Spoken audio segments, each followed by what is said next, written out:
I wanted to bring today's episode to the podcast talking all about how do you know when it is time for you to go to IVF. Many times when you have DOR, so diminished ovarian reserve, premature ovarian insufficiency, low AMH, high FSH, you may have been told that IVF or donor eggs are your only option. So you get that diagnosis, you go straight to the REI, and you get on the train for IVF. But how do you really know that is the next step for you? Has anybody stopped to look at your health? And I know most people that come to see us, they've already made some changes to their diet and lifestyle. This is not your first kick of this. You've already made some changes, but are they targeted changes? And do you have the data in front of you to make an informed decision to see if IVF is right for you? So today we're going to talk about how to look for the red flags, what could be missed, what your doctor is not telling you, and how to know for sure if IVF is right for you right now. Let's go.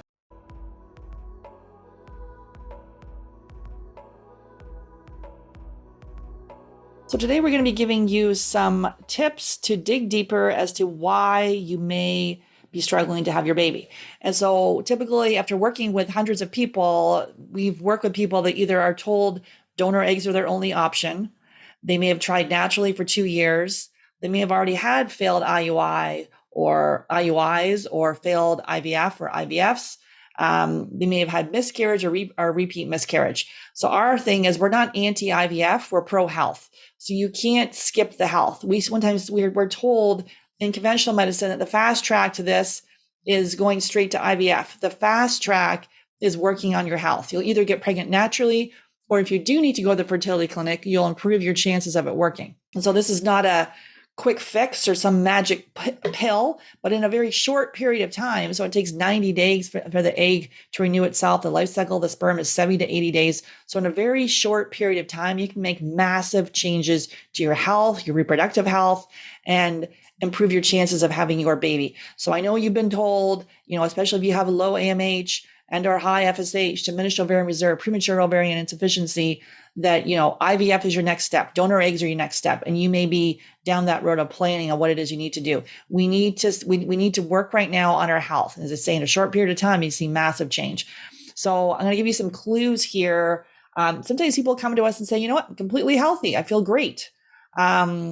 They may have, as we dig deeper, we can actually see that there are issues, with their health, even though you may feel fine and present. That was me. I was diagnosed with POI at 28, had both my kids with donor eggs. Not until years later did I discover all these different health issues, from bladder infections to chronic sinus infections to yeast infections to dandruff to vertigo to toenail infections to getting every cold and flu. But even at that time, strangely enough, I actually would have, if I had to check out a questionnaire saying, Sarah, how's your health? I would have said, it's excellent. Well, no, it wasn't, because I had all these different health issues. And sometimes we may not even know that these seemingly unrelated health issues are related to our fertility. So I wanted to give you some clues to dig deeper as we focus on this. And we're using functional lab testing. So basically when I was diagnosed with POI 25 years ago, 25 years later, it's the same approach in conventional medicine. With POI or diminished ovarian reserve, low AMH and high FSH, you had better rush to the fertility clinic. Maybe you should do an aggressive IVF, or maybe that's too much and you should do, a lower protocol. All sorts of recommendations. And then no one stops to say, well, wait a minute. Why do you have this diagnosis and what's going on with your health?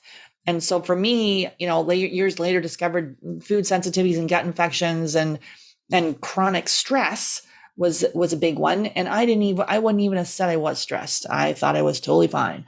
Obviously I was stressed looking back. Just because mentally you can still cope doesn't mean your body is coping well. So, let's dig into these things here. So if you're dealing with any of this is a clue for you to dig deeper, work on your health, because we see people that have this. I've had people like 16 IVFs, 20 IVFs. Like, it's just insane as to what's going on out there. Spent hundreds of thousands of dollars. No one has looked at the health, or they might have, I shouldn't say no one has done anything. Most people that come to see us, they have made some changes. They probably thrown out the plastics.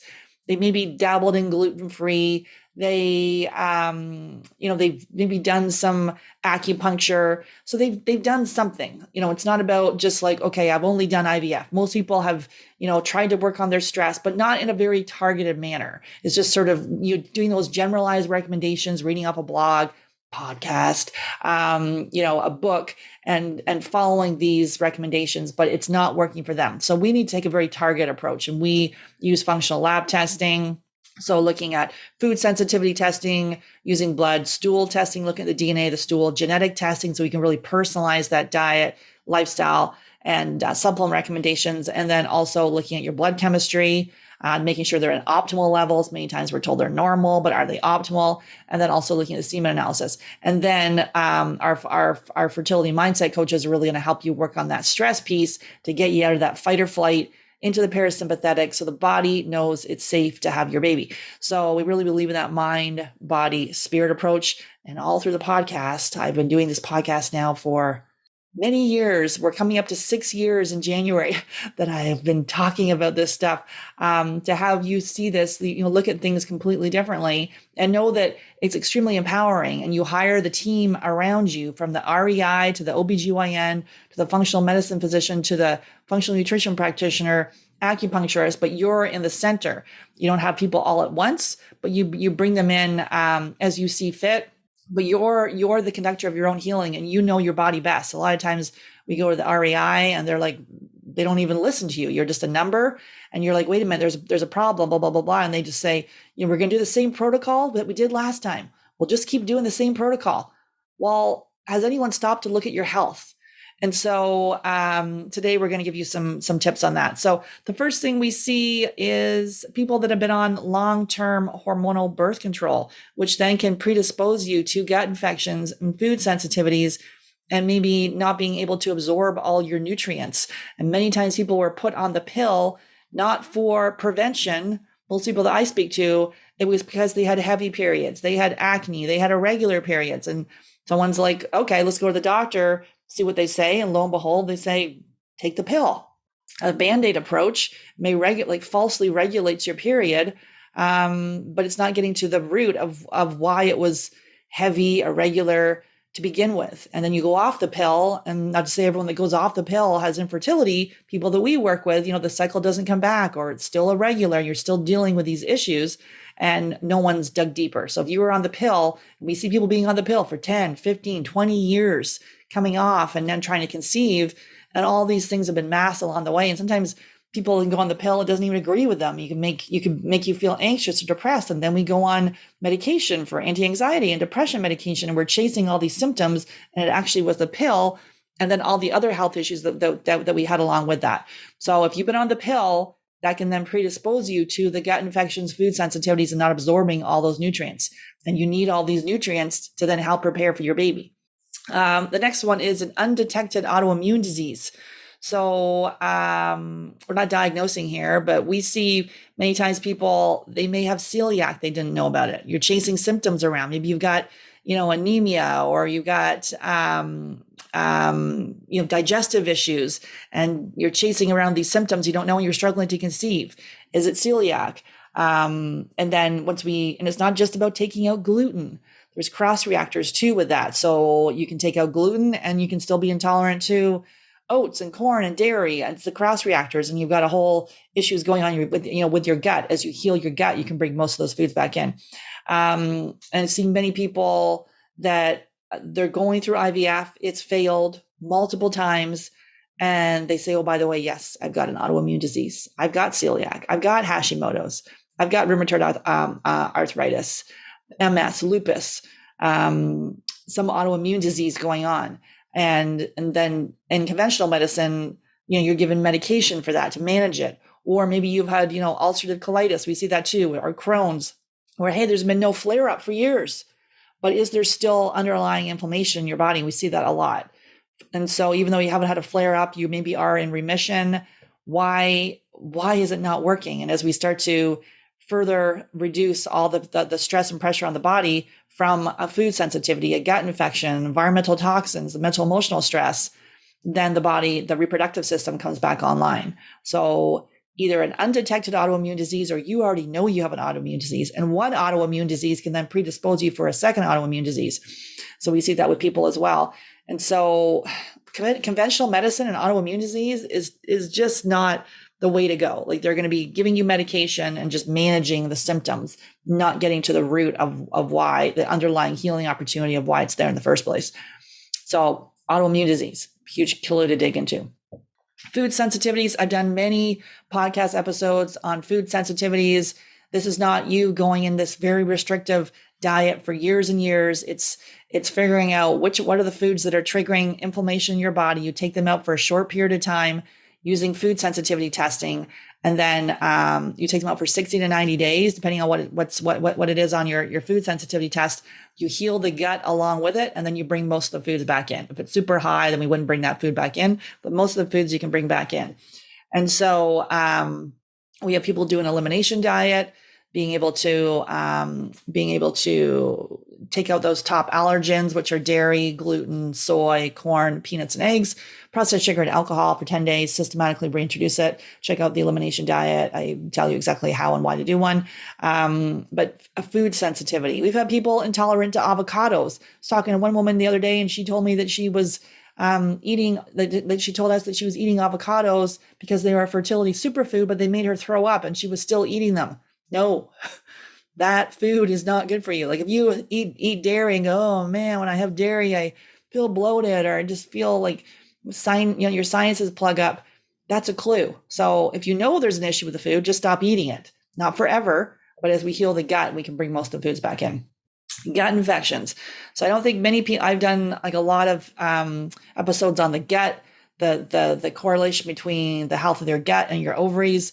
If you've got an infection in there, you can eat the cleanest, most beautiful diet in the world, but you've got to address that infection, from a worm to a parasite to H. pylori, so lowers your stomach acid. You're passing that back and forth between you and your partner, to bacteria infections, to fungal infections. And we're doing an anti-candida diet, and just, fungal infections are opportunistic. And when we starve them out with an anti-candida diet, they can go into hiding, and then and then you're just chasing the symptoms again. So there's a hierarchy to how we address these things.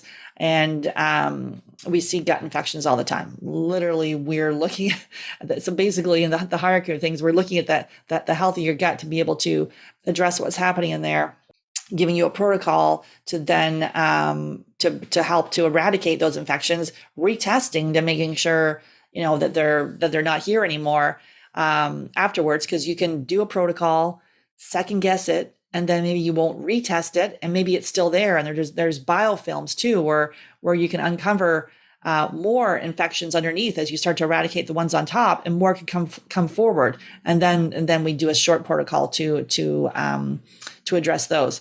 So looking at the health of the gut is directly correlated to your ovaries. It's really important to work on that and address those infections. The next is thyroid dysfunction. Okay, so thyroid dysfunction. I've done many episodes on thyroid. So we see thyroid connected with AMH, FSH, your follicle count, the adrenals, done an episode on adrenal insufficiency. That then impacts the thyroid, which then impacts the ovaries.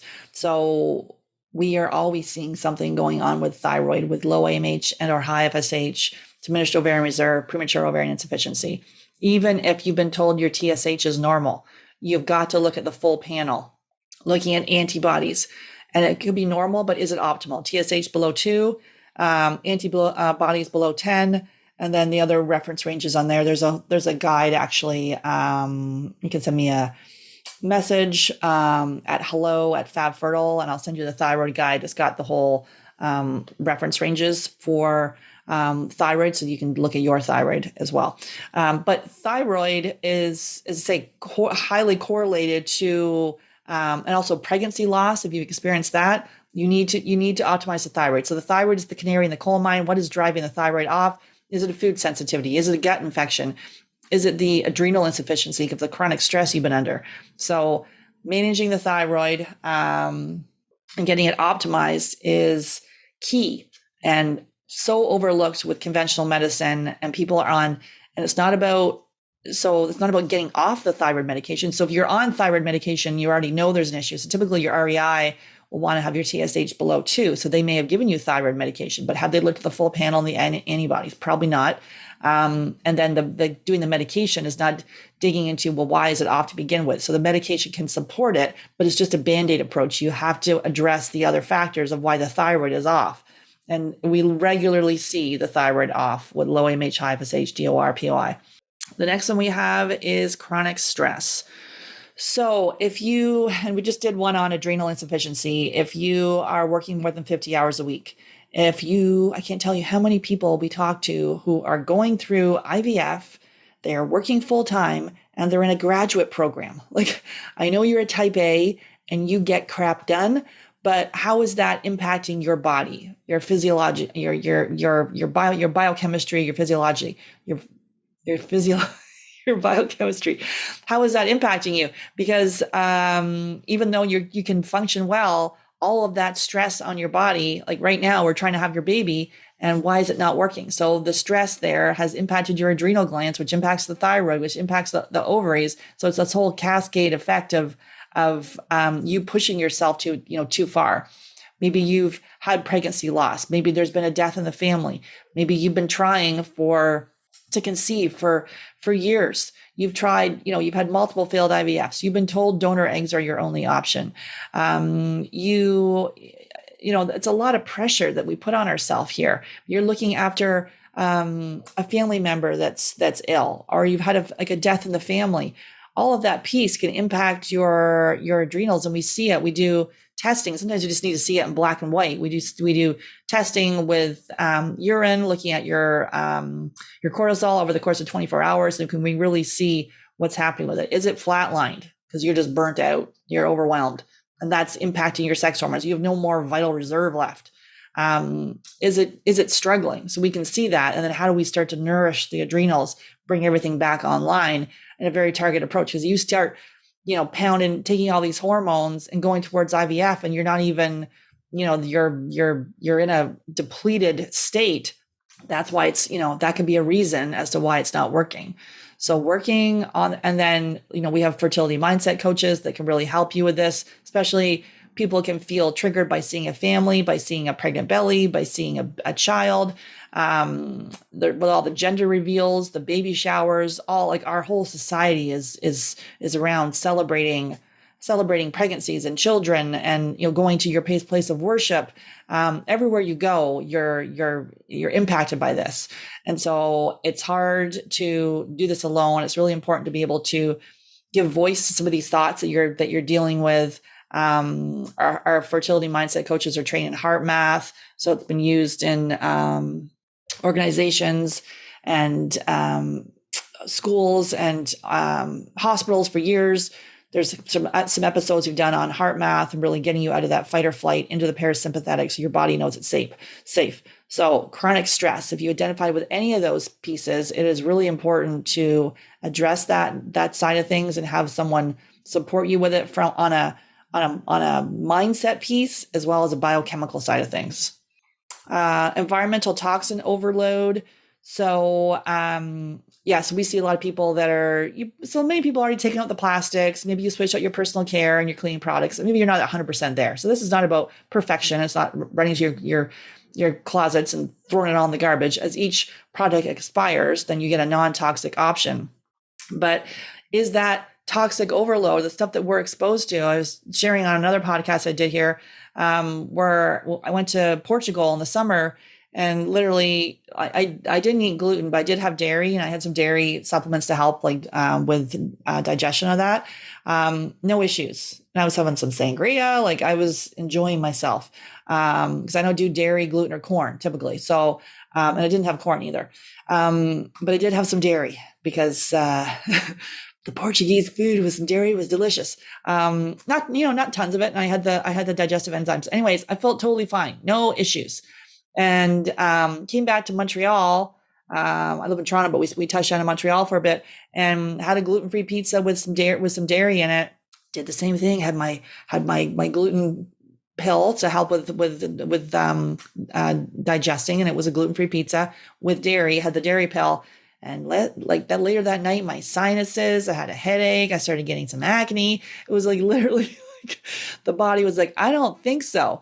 And, in North America, we just have our food is, sprayed with glyphosate.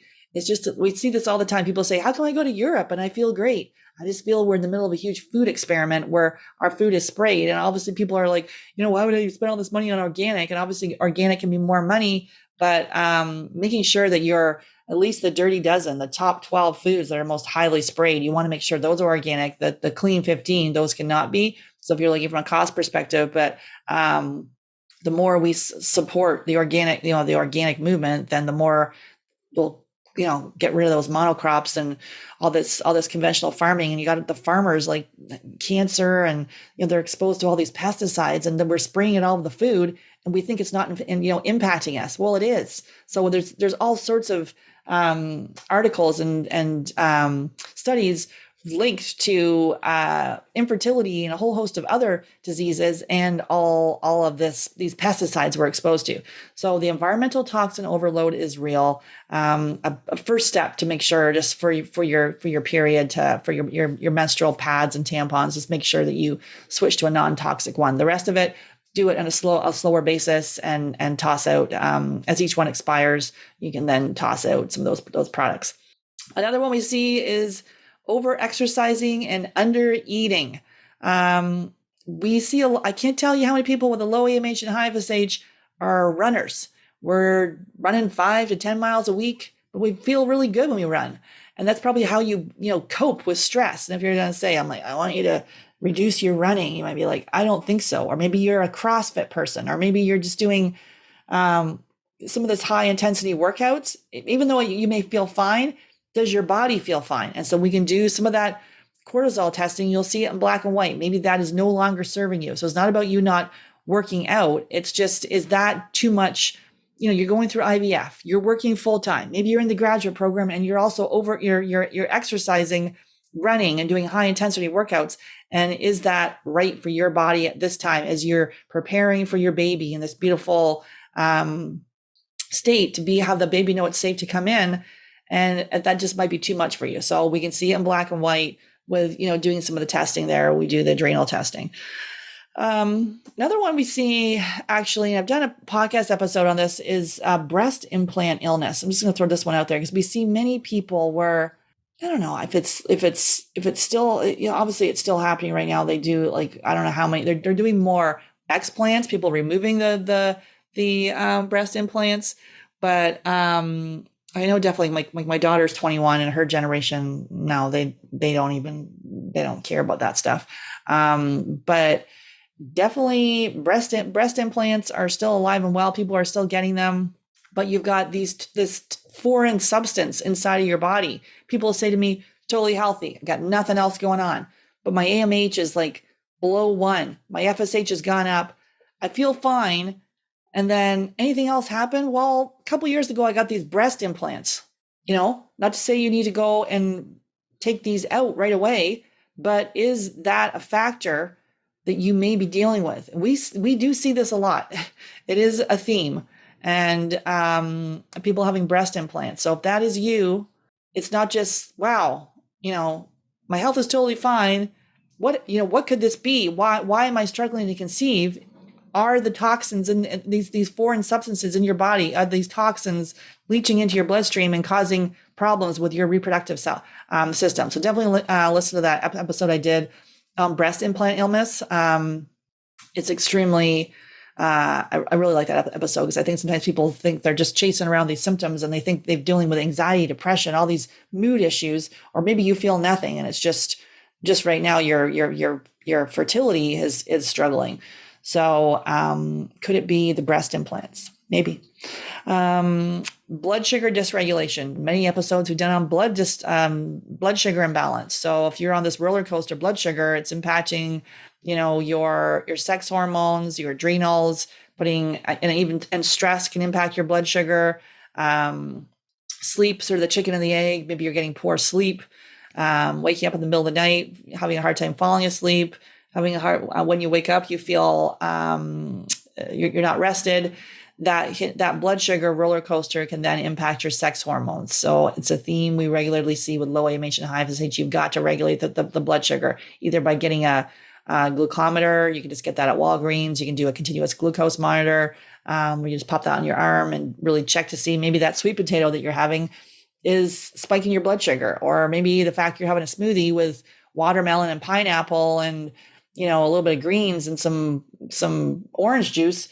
Maybe that's not working for your blood sugar. So you're starting the day with this sugar laden breakfast that then sends you on a whole cascade during the whole entire day, and then you're not satiated and your blood sugar is all over the map. So that could be a clue into being able to, like, having more fat and protein in the morning to keep your blood sugar steady throughout the day is key. We touched on this one. So poor sleep. So if you are having poor sleep, is that to do with blood sugar issues? Many times people getting up in the middle of the night to pee, that could be blood sugar issues. Or it could be liver and gut too, where you're waking up between 2 to 4. Do you have an issue with your liver struggling? You've got a gut infection, you got a parasite, having a hard time falling asleep. Obviously there's anxiety, but that could be, linked to your neurotransmitters, and that's impacting your moods. The sleep thing is, like, we are in the middle of everyone taking all these sleep aids, then your doctors recommended them. You may be stuck on them for years. You can't get off of them.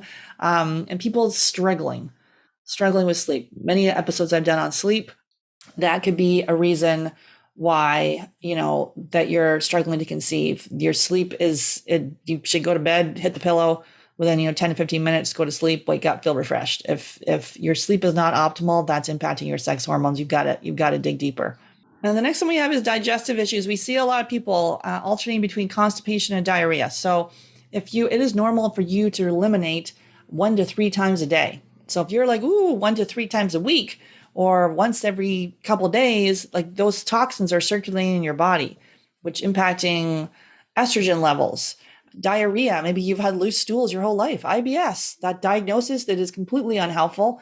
You're chasing symptoms around. You got diarrhea all the time. You see the people, you're struggling with this. Like, that is, you're not absorbing all your nutrients, which are key for your reproductive health and preparing for your baby. So if you're back and forth and you already know there's digestive issues, is there a food sensitivity? Do you have a gut infection? Is there bacterial overgrowth? Is the stress then can then predispose you to leaky gut? So maybe you've had a lot of antibiotics in your history, a lot of antibiotic use, or you've done high stress, you've been on the birth control pill. All that can predispose you to these gut infections. Is that what's going on? Like, if you have got constipation or diarrhea and you're rushing towards IVF, that you're like, we don't want you to throw your money away, right? It's like, if you go to IVF, they sell it in packages because it can take 3 cycles. I saw somewhere it would take 7 cycles for it to work. All those hormones pumped in your bodies. Do you really know what the long-term effects of that is? I don't know.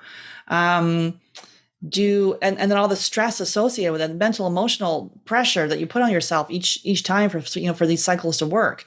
And putting your life on hold. Many people tell me they've been just focusing on the IVF, haven't been able to go on vacation, haven't only been doing this, haven't even been able to see their friends, because it's like cycle after cycle doing this, putting all their resources, into it. And then their health, they put joy on hold, and, basically everything will get better when the baby comes. We need to focus on our health now, work on our mental, emotional side of things, work on our physical health now, before the baby arrives. So we're in a really great spot, because when the baby arrives, that's when things get busy and we're having, less sleep. And I've had people with, like, horrible postpartum periods where they weren't even able to bond with a child because they were just having such anxiety and depression because we didn't address these things beforehand.